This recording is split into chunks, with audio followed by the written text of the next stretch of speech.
ये बिटिया कह रही है, हमने कहा पर्ची दो, तो बोले हम पर्ची तो नीम पे बांध आए हैं। तो हमने कहा वो नहीं, टोकन नंबर, अच्छा अच्छा वो तो मेरे पास है। तो लोग दूर के बैठे लोग सोच रहे होंगे कोई पर्ची पहले से बाबा लिखवा लेता होगा, फिर पढ़ लेता होगा, फिर कहता हो तुम्हारा नंबर आ गया। दीदी आपसे किसने कहा था कि जो लिख के लाई हो वो नीम पे बांधो? किसने कहा था आपसे? माइक से बोलिए ना। रुको मैं खोलने दो माइक। हाँ बोलिए। अर्जी लगाया वहाँ पे गुरुजी। क्यों? कौन सुन रहा है वहां? कौन पढ़ रहा है? पंडोकर सरकार। तो वो तो मन पढ़ते हैं, वो तो नहीं कहते आप लिख के बांधो। वहाँ सुन लेंगे तो अभी तो मेरा नंबर आएगा। ये कहीं आता होगा, हमारे यहाँ तो तुम मन में रखिए आ जाता है। ये किसी किसी दरबार की जरूर प्रचलन है कि लिख के टांग दो तो नंबर आता है। वहां के बाबा क्या है ना, 10-20 बाबा हैं, रोज पढ़ने पे ही लगे रहते हैं। हमारे यहाँ बाबा एक ही है, वो सब पढ़ लेते हैं। समझ रहा है भैया दादाजी? कहीं कहीं नियम है पर्ची पे लिख के बांधो, फिर टेंडर निकलता है, उसका डाट वो निकलता है, लॉटरी, आपका नंबर आ गया है बाबा के यहां। ये बहन पंडोकर धाम की प्रथा नहीं है। पंडोकर धाम में तो आप सोचो, आप घर से चले और जब भी नंबर आएगा आपके विषय अंतर्गत ही इस पर्चे में होगा।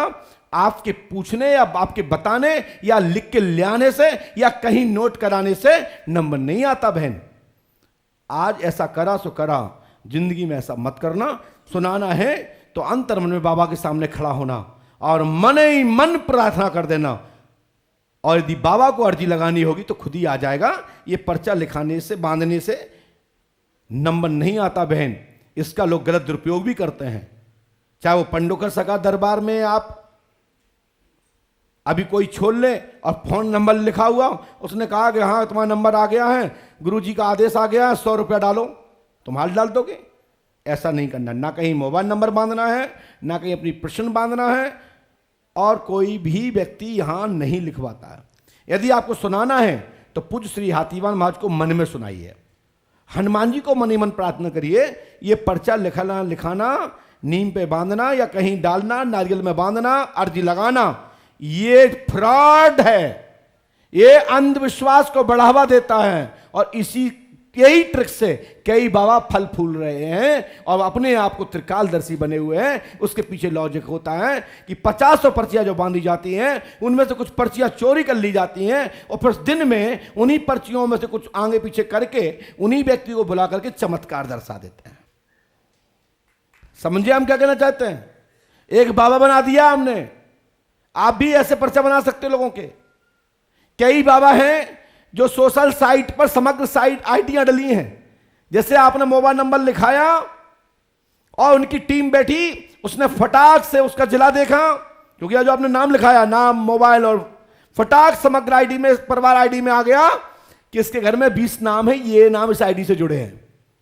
फिर वो बाबा कहेगा ये बताओ कमला कौन है, सीता कौन है, क्योंकि उसमें ये तो लिखा नहीं होता कि ये इसकी पत्नी है, ये इसका बेटा है, ये इसकी पुत्री है। समझ रहे हो? तो कुछ लोग फिर कहते उसका फायदा उठाते हैं, तुम्हारे घर में एक कमला नाम की कोई माता दिख रही है, बताओ किसका नाम है। इसके पीछे लॉजिक है कि परिवार आईडी, समग्र आईडी को खोल करके जो नाम और गांव और मोबाइल नंबर लिखाया है, ऐसे भी इस ट्रिक से भी शासन साइट की, जो शासन की जो साइटें हैं, उस आईडी का गलत दुरुपयोग करते हैं। ये स्क्रीन पर जा रहा है, देखिए आप। तो ऐसी शासन की कई गाइडलाइन है जो मोबाइल नंबर डालते ही, क्योंकि नाम मिल ही गया, मोबाइल नंबर मिल ही गया, तहसील मिल ही गई, आप कहां से आए, गांव मिल ही गया, सीधा आपने उस परिवार आईडी खोली, परिवार के लोगों के नाम जान लिए। ऐसे कई बाबा जो हैं ये ट्रिक से फल फूल रहे हैं। तो इसलिए दरबार हमेशा आपको अंधविश्वास से निकालता है कि आप पढ़े लिखे लोग हैं, विज्ञान के युग में जी रहे हो, आप अंधविश्वासी मत बनो, आप विश्वासी बनो और आंखें खोल के, दिमाग खोल के समझो। ऐसे लोग हमारे सनातन धर्म को बदनाम कर रहे हैं। उनकी फेसबुक आईडी, उनकी गूगल आईडी पढ़ करके लोग पर्चा बना रहे हैं, उनके दरबार दिखा रहे हैं। ऐसे लोगों से सावधान रहें। ये पंडों का सगा दरबार आज नहीं कह रहा है, ये बात आज से 4 महीने पहले भी मैंने कहा कि लोग समग्र आईडी को पढ़ के पर्चा बनाते हैं।